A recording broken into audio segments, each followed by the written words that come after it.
Well, hey YouTubers, as you can see I went ahead and started the cx500. I have a bunch of parts ordered for it. I actually had a bunch of parts ordered for the jetski go-kart project also, so yeah, I started it too. Let me turn the camera around here in a moment and show you what I got going on.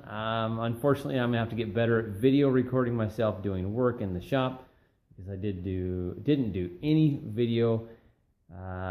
So I'm going to have to pick it up from this point. Take a look at that. Courtesy of Rob from ID Tech Change, metal detecting buddy of mine. He went ahead and had some shirts made up for me. I think he actually had some hats made up too. Got some shirts. When I get back into metal detecting, I may do another giveaway and send one, maybe two of these things out. All right, back to this video. One moment. Okay, so here's where the cx500 is at. If I didn't mention before it was a non-runner, I did get it running. It was just simple problems, nothing major. So started by tearing it apart, major things off, well, minor things, seat, tank, shocks. I got a bucket of parts, or a basket of parts here. I've got the light pieces which sit down over the fork tubes that mount the front turn signals. Lots of stuff, fender, exhaust. I don't have the H-pipe in there, the air box, the battery box, I don't know, a bunch of garbage I don't need. I got the frame section that I cut off of it, which used to mount, the bottom piece is mounted right here, top piece is right there where all that grinding mark is at. And then those chrome pieces are an engine guard in the event of a layover, because they like to grind the corner of this off real quick if you get them on their side. Less is more on these type of builds when I do them. So I think I'm going to put that one on the back burner. Oh, got the headlight off. That's where all the wiring's at. And I started stripping the wiring down. Oh, there's the engine guard. It's not good for the foot. Started stripping the wiring down because everything that sits back in here comes down the backbone. All of it mounts in here. I end up moving everything up and mounting it down the backbone under the tank. Cleans them up. Leaves a lot of room for other stuff. Go-kart build, well, this is the manner I want the engine to sit.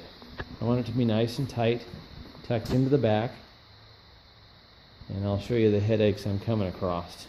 Everything's just kind of sitting on there right now. Nothing's really bolted up or tightened. 1 second, and I'll get it set up. Okay, so hopefully the audio works well with the video, because the further I get away, I know the quieter it gets. First setup I was going to do, I actually have and had a bunch of parts on order, so I haven't been just sitting around thinking about these things. I do a lot of that, but the first setup is basically a snowmobile drive. It's a CVT, so as you throttle up, it actually changes the speed by the way the belt works. The belt squeezes into here, comes further out on this as this runs down, and these, they call the sheaves, shrink, or they widen out, allowing the belt to go down there, kind of like changing gears on a 10-speed, but it does it automatically. With this setup, I would actually have, if I can keep that piece of wood in there, this piece mounted to the crankshaft on the jet ski motor. To do that, I can't have the motor sitting where it's currently at. If I have it sitting like that, well, my wood's falling out again. Leave it out. This thing would have to sit clear up here. I would have to mount a shaft way up here in the air that goes out the other side to a small sprocket that goes to the chain down to the axle. Or extend the frame on the go-kart to basically at least there. Mount this here. Have a, what I call a jack shaft, comes out, same thing, sprocket down to the sprocket on the axle. Not what I prefer. Like I say, this is where I want that motor. I don't want to have to extend that frame, if any, very minimal. So I did a bunch of homework on centrifugal clutches. What a centrifugal clutch is as the shaft spins, it spins the inside. These pieces come out against this part.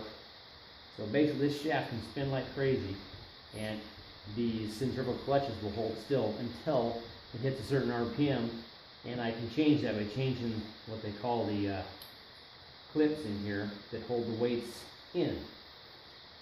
Hilliard makes a good clutch. They actually rate them at around 18 horsepower. This makes 40 stock. I'm nowhere close to stock. This is the best scenario I can come up with so far. They're non-directional, so I'm hoping that once this is mounted up, I'll see how long these last, if they last long at all. They're not too expensive, so if I got to replace them every year, every couple of years, I'm just going to abuse them and see how long they take. So this would be mounted not with wood. This is just a mock-up to show you what my plan is. In this manner, with the engine mount here, it's going to raise up a little bit. I would have a sprocket, one moment. I would have a sprocket like this one mounted here on the shaft, a chain looping those together. That's going to spin this shaft. When the RPMs come up high enough, that'll engage the clutches. Let me line up this sprocket a little bit. Then I'll have a pair of chains going from these two sprockets down to the axle. I have to have a keyway cut in that axle, and then I got a little bit of building to do with the welder and the plasma cutter. I got to have this sprocket that goes here threaded to this, but I think that's the option I'm going with because it's going to keep the motor fairly close to the back, and that's what my plan is. I have room on this side to mount the battery for it, any electronics, except for I will have an electronic component that this plugs into that houses the coil. It'll actually mount right about in this area. Due to the spark plug wire length, I could change them, but I'm not going to because that means cutting into the CDI, and I'm not doing that. So that's where I'm currently at, and I'm going to have to get better at doing video because apparently I get busy and I forget to do video, so that's why you have no video of the cutting and the prep of that. Well, this isn't a whole lot of video, this is just a lot of thought process and ordering stuff. Alrighty, so next video should be a little bit of work on video instead of just pictures and explanation. Thanks for watching, and we'll see you then.